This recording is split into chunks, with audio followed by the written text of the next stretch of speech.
How to account login on the Reddit. If you want to use the Reddit application and wondering on how to log in your account on it, don't worry. In this video, I will show you how to do it. So let's get started.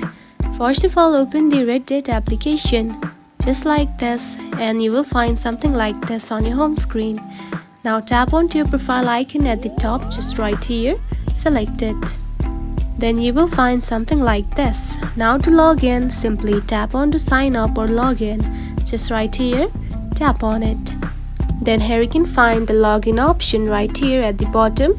Now tap on it.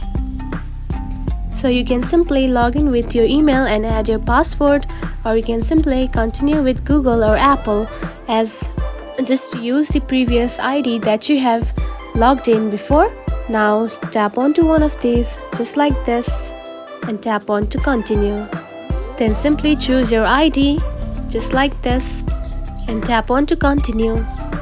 And now you can see you have simply logged in onto the Reddit application. And that's it. This is how you can account login. If you found this video helpful, don't forget to like and subscribe for more tips. Thanks for watching.